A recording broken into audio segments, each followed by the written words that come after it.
Mahatratratra amin'ny enina tapitrisa hektara ny velaran-tany may amin'izao fotoana ka velarana alina ny 500 raha toa ka velaran-tany entiny ampahany betsaka. Tandondomin-doza ao anatin'izany isan-taona ireo faritra rovana. Tombanana hatrany amin'ny 50 tapitrisa dolary isan-taona ny fatiantoka raha-toekareny araka ny tatitra avy amin'ny ministera ny tontolo iainana. Efa mipetraka maneran-nosy arak'izay ny plan de contingence nationale de lutte contre le feu de brousse et le feu de forêt hiatrehana ny maintany. Natao hiomanana mialoha, handrindrana ny fandraisana andraikitra mandritra ny doro-tanety sy hametraka ny paikady aorian'ny loza. Apetraka sy hamafisina ny rafitra iarahan'ireo tompon'andraikitra sy ny vondrom-piarahamonina miasa ny fotony ary ny komity miady amin'ny doro-tanety. Anisan'izany ny fanetanana ifotony, izay zany ny atao hoe lutte préventive. Ankoatran'izay koa dia misy ny atao hoe lutte active zany izay ampiasana ireo fitaovana maro isan-karazany.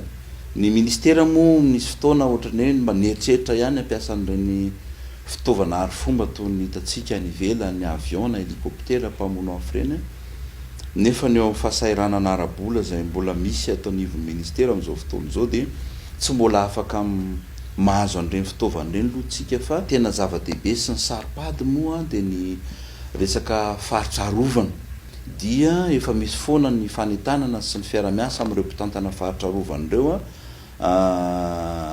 ary ny fampitaovana azy ireo ny ahitantana raha manana zany ny afo gouvernance partagée fa tsy andraikitsy ny ministera irery.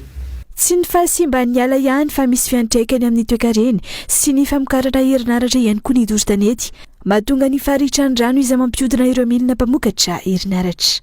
Ara-ekonomika dia misy fiantraikany izay aty amin'ny fiveloman'ny mponina, indrindrindrindra amin'ny resaka fambolena, ny fiompiana. Iarahantsika malala moa zany hoe tsisy lay budget, fa eo ihany koa lafo dia lafo ny vola lany amin'ny fanaovana ny intervention amin'ny famonoana ny afo, fa ihany koa ny fanarenana, ny fahasimbanana amin'iny velaran-tany may iny zany mbola zavatra goavana be ihany koa, ary matetika moa izy iny zany izay tena mbola hoe vitsy dia vitsy ny fahafahantsika manao amin'izay hoe fanarenana an'ireo faritra may ireo izay.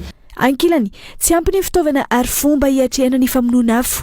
Fitaovana enti miady an-tanety hatreto no mbola ampiasaina amin'ny fiatrehana ireny-dolo ala sy doro-tanety ireny, izay anisany mahasarotra ny fiantrehana ny voiny. Tsy ho atao ambany zavatra ny fampitaovana ny fotony raha ny fanazavana hatrany. Tafiditra ao anatin'ny paikady fisorohana sy fifehezana ny doro-tanety izany rehetra izany.